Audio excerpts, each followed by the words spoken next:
बात सबसे पहले साइकिल मांगे 400 के माइलेज की, क्योंकि सत्ता की साइकिल दौड़ में अखिलेश यादव ने अपने लिए ही ये टारगेट सेट किया। अखिलेश यादव की माने तो 403 विधानसभा वाले उत्तर प्रदेश में सपा अकेले 400 सीटें जीतने जा रही है। अब ये अखिलेश यादव का कॉन्फिडेंस है या फिर ओवर कॉन्फिडेंस, ये तो आने वाला वक्त बताएगा। लेकिन जो ताकत गुरुवार को यूपी के हर जिले में सपा ने दिखाई, उसने यूपी की राजनीति का पारा जरूर चढ़ा दिया है, क्योंकि अखिलेश यादव ने जो तंज कसे हैं उसने यूपी में माहौल बना दिया है।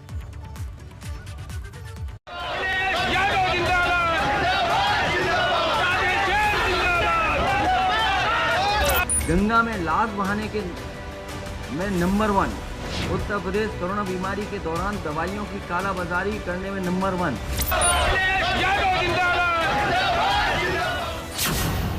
अखिलेश का तंज सज गया 2022 का मंच। उत्तर प्रदेश बड़े बड़े पोस्टर होर्डिंग लगाकर अपनी नाकामी को छिपाने में नंबर 1, झूठ बोलने में नंबर 1।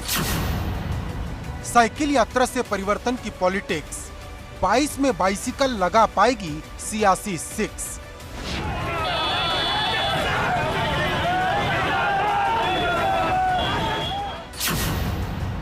सपा ने सेट किया 400 पार का नारा, अखिलेश बोले ये वक्त है हमारा। आने वाले समय में हो सकता है जनता समाजवादियों को 400 सीटें भी जितवा दे। समाजवादी पार्टी की चुनावी हुंकार, 22 में लड़ाई आर पार।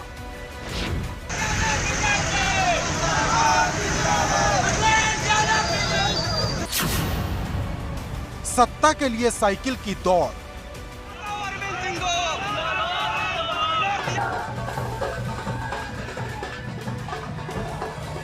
तो क्या मान लिया जाए समाजवादी पार्टी ने साइकिल यात्रा से चुनावी बिगुल बजा दिया है? क्योंकि अखिलेश यादव के तेवर तो कम से कम यही बताते हैं कि उन्होंने कमर कस ली है। उनकी जुबान से निकले एक एक शब्द अर्जुन के बाण की तरह नजर आते हैं, क्योंकि अखिलेश भले ही सपा की साइकिल को परिवर्तन का नाम दें, लेकिन सच तो यह है कि पूरे के पूरे अखिलेश ही बदले हुए नजर आ रहे।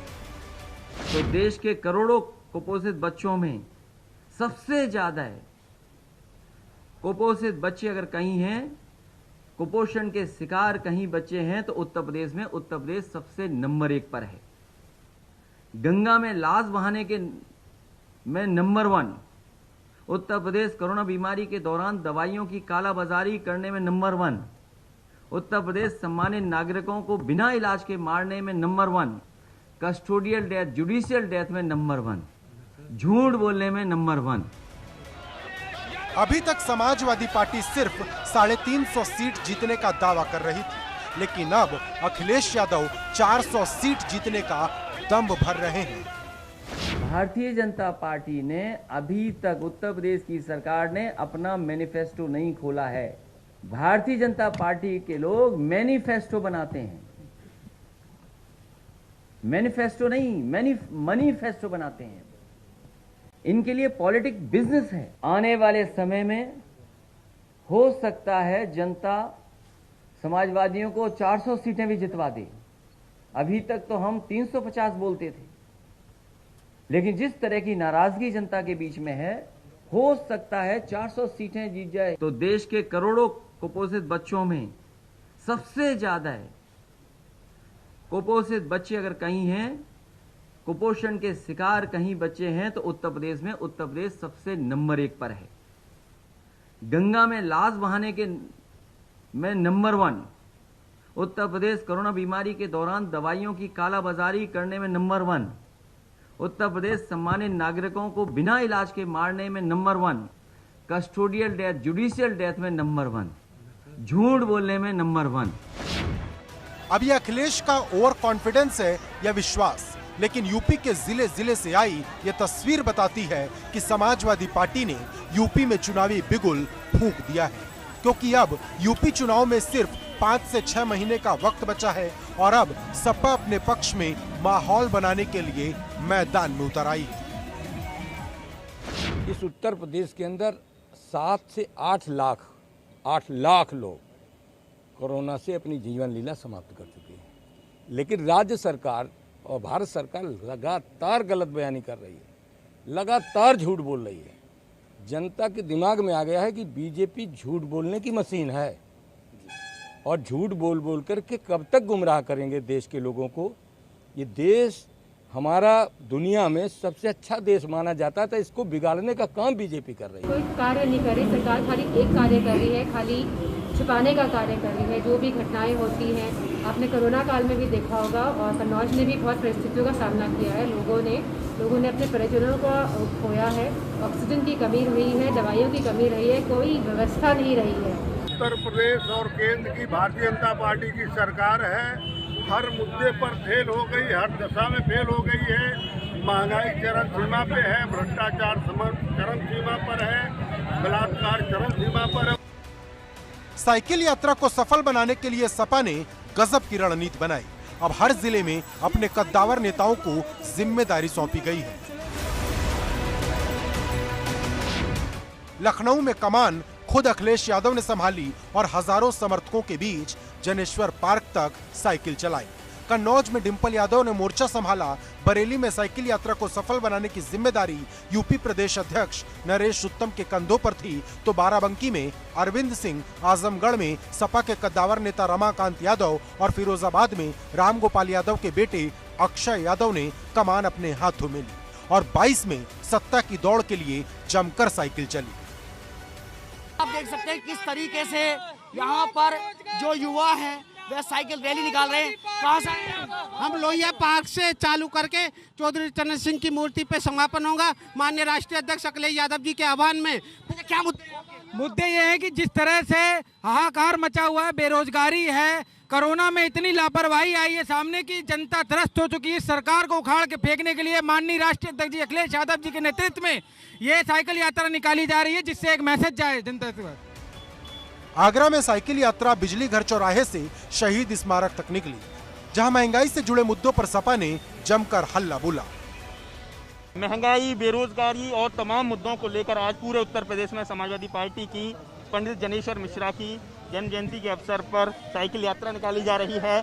बड़ी संख्या में जो सपा कार्यकर्ता हैं, इस समय उनकी जो साइकिल रैली है वो इस समय शहीद स्मारक पहुंची है और बिजली घर स्थित बाबा साहेब डॉक्टर भीमराव अंबेडकर की प्रतिमा पर उन्होंने माल्यार्पण किया है सपा नेताओं ने। उसके बाद अब जो सपा की जो रैली है, जो साइकिल रैली है, उसका समापन यहाँ हुआ है।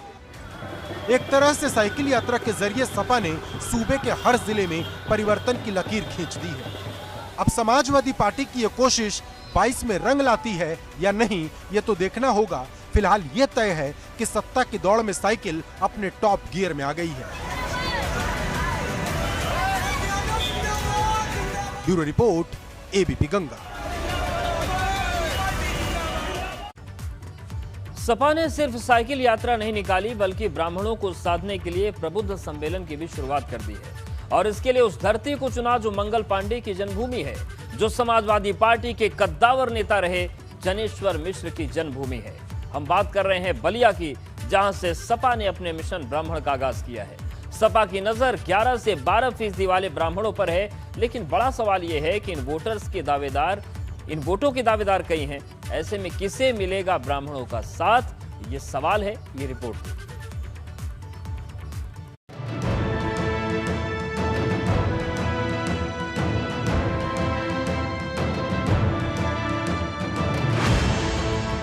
मंगल पांडे की धरती, बागी बलिया का इतिहास, प्रबुद्ध सम्मेलन से सपा का चुनावी आगाज, 5 अगस्त पर महायुद्ध से पहले वाली शांति, सपा ने याद दिलाई 1857 की क्रांति।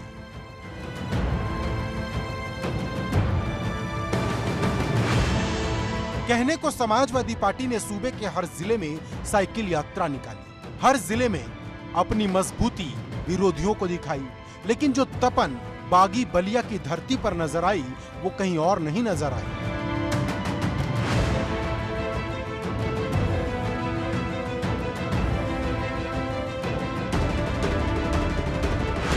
जहां भाजपा के लिए 5 अगस्त का दिन राम मंदिर की बुनियाद तले अपने पक्ष में माहौल बनाने का रहा, तो वहीं सपा ने भी 5 अगस्त की साझी विरासत पर प्रबुद्ध सम्मेलन की शुरुआत कर दावा ठोक दिया और इसके लिए जो जगह चुनी वो है बागी बलिया। वही बलिया जो मंगल पांडे की जन्मभूमि रही, वही बलिया जो जनेश्वर मिश्र की जन्मभूमि रही। ब्राह्मणों के लिए बलिया किसी आन बान शान से कम नहीं। अब जनेश्वर मिश्र की जयंती पर प्रबुद्ध सम्मेलन की शुरुआत कर सपा ने साफ संदेश दे दिया कि जितनी कद्र उन्हें ब्राह्मणों की है किसी और को नहीं। बलिया चूंकि समाजवादी पार्टी में जनेश्वर मिश्रा का नाम और कद और उनकी जो रहने चलने की शैली समाजवाद के करीब थी, गरीब की बात, हर ज़रूरतमंद की बात उठाते रहे हैं, हमेशा उठाते रहे हैं, चाहे वो किसी जात का हो, ब्राह्मण का हो, यादव का हो या मुस्लिम का हो या किसी जात का हो, वो कभी जात के बात किए नहीं। जनेश्वर मिश्र को लोग छोटे लोहिया भी कहते हैं और ये बात कम ही लोग जानते हैं कि ऑस्ट्रेलिया से पढ़कर लौटने के बाद अखिलेश ने राजनीति का क ख ग जनेश्वर मिश्र से ही सीखा था। एक तरह से कहें तो अखिलेश के जीवन पर जनेश्वर मिश्र का बड़ा प्रभाव रहा। आज हम अपने नेता, पार्टी के संस्थापक जनेश्वर मिश्र जी को याद करते हैं। उन्होंने समाजवादी आंदोलन को हमेशा आगे बढ़ाने का काम किया। जीवन भर समाजवादी सिद्धांतों के साथ खड़े रहे। जब कभी समाजवादी पार्टी पर संकट आया, वो सामने खड़े हो गए, उन संकटों का मुकाबला किया। आज हम समाजवादी उन्हीं के रास्ते पे चल करके प्रदेश को एक नई दिशा, प्रदेश को नई उम्मीद लेकर के, उत्तर प्रदेश को खुशहाल बना करके जनता को राहत देना चाहते हैं। अब अखिलेश उन्हीं की जयंती पर ब्राह्मणों को साधने की कोशिश कर रहे हैं। दरअसल इस वक्त ब्राह्मण हर किसी के एजेंडे में हैं। हर एक राजनीतिक दल की नजर ब्राह्मणों के 11 से 12% वाले वोट बैंक पर टिकी है। लेकिन ब्राह्मण किसके साथ होंगे ये अभी तक साफ नहीं, क्योंकि 2007 के बाद से ब्राह्मणों का झुकाव भाजपा की तरफ रहा, या यूं कहें कि चुनाव दर चुनाव ब्राह्मण भाजपा की तरफ झुकता चला गया। और अब यह प्रबुद्ध सम्मेलन एक तरह से भाजपा के खिलाफ बिगुल की शुरुआत है, जिसका मकसद ब्राह्मणों को खुद से जोड़ने से ज्यादा भाजपा से तोड़ने पर है। फिलहाल बसपा से लेकर सपा और कांग्रेस सबकी नजर ब्राह्मण वोट बैंक पर है। अब ब्राह्मण 22 में हाथी पर सवारी करेंगे या साइकिल की, इसका इंतजार है। बलिया से नीतीश कुमार पांडे, एबीपी गंगा। और अब बात करते हैं त्रेतायुग के ट्रेलर की, जिसकी पूरी पिक्चर 2023 में देखेगी। हम बात कर रहे हैं अयोध्या में बन रहे राम मंदिर की, जिसके निर्माण को 1 साल पूरा हो चुका है। अब भूमि पूजन की पहली सालगिरह पर सीएम योगी अयोध्या पहुंचे, जहां पर उन्होंने मंदिर निर्माण के पूरे काम को अपनी नजर से परखा। कितना हुआ है मंदिर निर्माण काम और कितनी बदली है अयोध्या, इस रिपोर्ट में देखिए।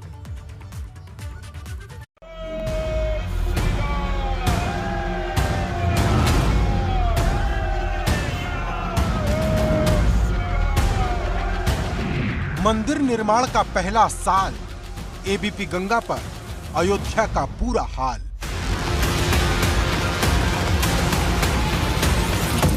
बदल रही है अयोध्या, संवर रही है गलियां, राम राज्य की झलक देख रही है दुनिया।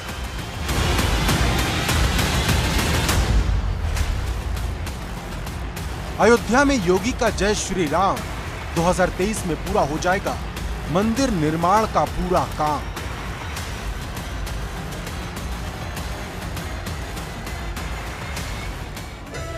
पांच अगस्त 2020 ये वो तारीख है जब प्रधानमंत्री मोदी ने भव्य राम मंदिर की आधारशिला रखी थी। अब इस तारीख को पूरा 1 साल हो गया। इस 1 साल में अयोध्या कितनी बदली और मंदिर निर्माण का काम कितना पूरा हुआ, यही जांचने और परखने सीएम योगी अयोध्या पहुंचे। प्रधानमंत्री गरीब कल्याण अन्न योजना के तहत आज अयोध्या में मुख्यमंत्री योगी आदित्यनाथ ने खुद इसके लाभार्थियों को राशन किट का वितरण किया। यहाँ पर प्रधानमंत्री नरेंद्र मोदी ने भी प्रदेश के 5 जिलों में जो लाभार्थी हैं उनसे संवाद किया। यहाँ पर उनको राशन किट का वितरण किया गया। लोगों की खुशी देखिए, उन्हीं के शब्दों में हमने जब जाना कि राशन किट मिली, अच्छी बात है, पहले भी मिलती थी लेकिन मुख्यमंत्री की मौजूदगी थी, ये बड़ी बात थी। दूसरा, आज पहली वर्षगांठ उस भव्य ऐतिहासिक दिन की जब अयोध्या में राम मंदिर की नींव पड़ी, उसकी शुरुआत हुई, यहाँ पर भूमि पूजन हुआ, तो निश्चित रूप से एक बड़ा और ऐतिहासिक दिन है। अयोध्या में सीएम योगी ने सबसे पहले रामलला के दर्शन किए। इसके बाद सीएम योगी राम मंदिर निर्माण का जायजा लेने पहुंचे, जहां सीएम योगी ने राम मंदिर मॉडल के बारे में समझा, दर्शन किए, फिर हनुमानगढ़ी में माथा टेका और मंदिर निर्माण का पूरा जायजा लिया। एक वर्ष पूर्व इसी समय आदरणीय प्रधानमंत्री जी का मार्गदर्शन अयोध्या की धरती से ही प्राप्त हुआ था। 5 सदी के लंबे इंतजार के बाद अयोध्या में भगवान राम लला के भव्य मंदिर के निर्माण कार्य का शुभारंभ आदरणीय प्रधानमंत्री जी के कर कमलों से संपन्न हुआ था। मंदिर निर्माण की कार्रवाई बृहद स्तर पर आगे बढ़ रही है और आज मुझे बताते हुए प्रसन्नता है कि अयोध्या में निर्माण कार्यों और एक नई अयोध्या बनाने की आदरणीय प्रधानमंत्री जी की जो संकल्पना है, इसमें अब तक 17 परियोजनाएं 138 करोड़ की पूर्ण हो चुकी हैं। वहीं इस खास मौके पर अयोध्या को दुल्हन की तरह सजाया गया। रामलला को 56 प्रकार के भोग लगाए गए, रत्न जड़ित पीतांबर वस्त्र पहनाए गए। साधु संतों की माने तो 5 अगस्त सिर्फ एक तारीख नहीं है, ये अयोध्या की संस्कृति का दिन है। मर्यादा पुरुषोत्तम भगवान श्री राम लला के दिव्य भव्य राम मंदिर का निर्माण पिछले 5 अगस्त को देश के परम राष्ट्रभक्त आदरणीय प्रधानमंत्री श्री नरेंद्र मोदी जी के कर कमलों से संपन्न हुआ, जो एक 500 वर्षों तक एक लंबा संघर्ष के बाद में हुआ। तो यह भूमि पूजन दिवस के रूप में हम लोग इसको सांस्कृतिक आज़ादी के रूप में पूरे देश में मना रहे हैं। हम लोग इसके लिए दीप महोत्सव मनाएंगे, दिया जलाएंगे, मिठाइयाँ बांटी जा रही हैं, विशेष तरह का पूजन अर्चन किया जा रहा है। आपको बता दें कि अयोध्या में राम मंदिर का निर्माण तेजी से चल रहा है। इसे 2023 तक श्रद्धालुओं के दर्शन के लिए खोलने की तैयारी है।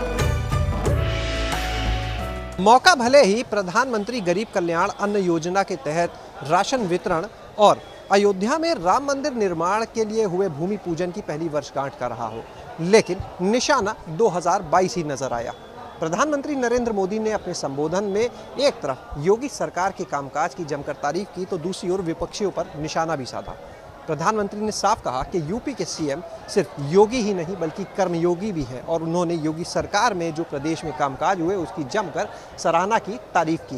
वहीं दूसरी ओर विपक्षियों पर निशाना साधते हुए प्रधानमंत्री ने साफ कहा कि पिछली सरकारों के लिए उत्तर प्रदेश सिर्फ सियासत के लिए एक रास्ता था, यहाँ पर वंशवाद, परिवारवाद को बढ़ावा दिया गया, लेकिन यूपी के बारे में, यहाँ की जनता के बारे में किसी ने नहीं सोचा। जानकारों की माने तो मंदिर निर्माण से अयोध्या की पूरी दिशा और दशा बदल जाएगी, क्योंकि भगवान राम के नाम पर अंतर्राष्ट्रीय हवाई अड्डा भी बन रहा है। एक तरह से अयोध्या में विकास की सरयू बह रही है और 2047 तक अयोध्या को दुनिया के पटल पर आध्यात्म से लेकर आधुनिकता का सबसे बड़ा केंद्र बनाने की तैयारी है। अयोध्या से शैलेश अरोड़ा, एबीपी गंगा। और चलिए अब बात करते हैं गरीबों को राशन वाले राम राज्य की, क्योंकि किसी गरीब को भूखा न रहना पड़े, इसके लिए अयोध्या से प्रधानमंत्री मोदी ने और सीएम योगी ने भूख के खिलाफ जंग छेड़ दी है और राम राज्य की झलक दिखाते हुए अन्न महोत्सव की शुरुआत की है। ये रिपोर्ट देखिए।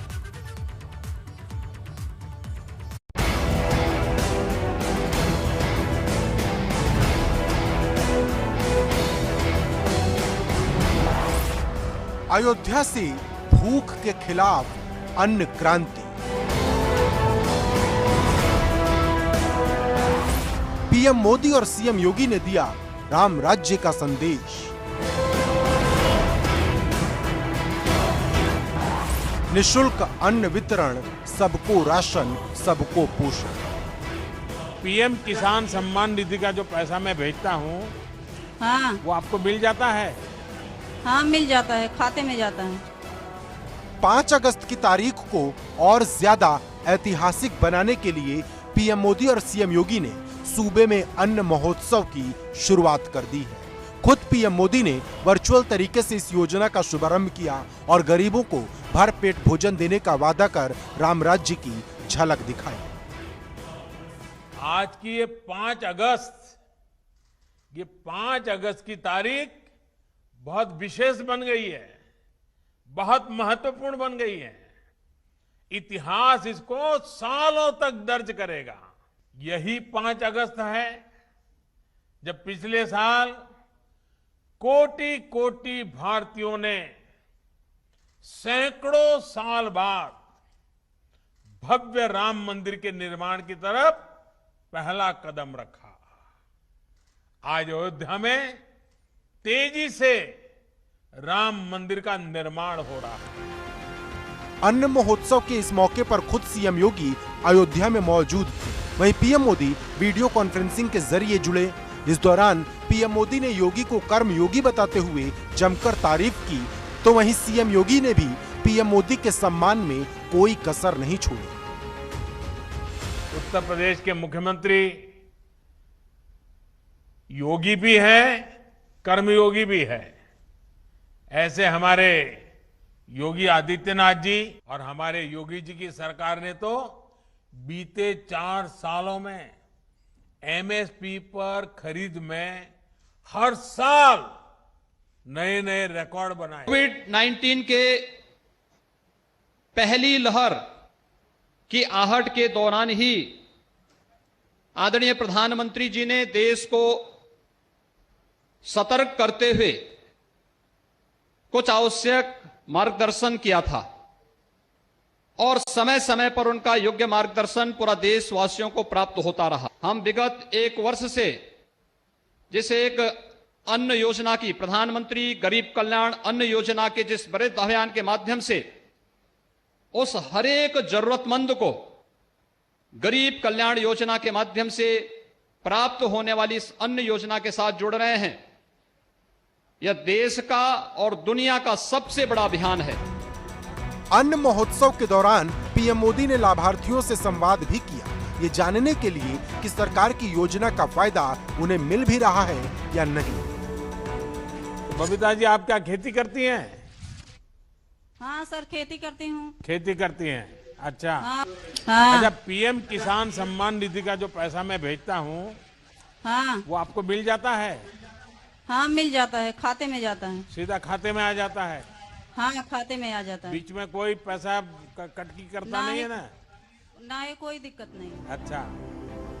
वहीं सीएम योगी ने अयोध्या में कई लाभार्थियों को अपने हाथ से राशन वितरित किए।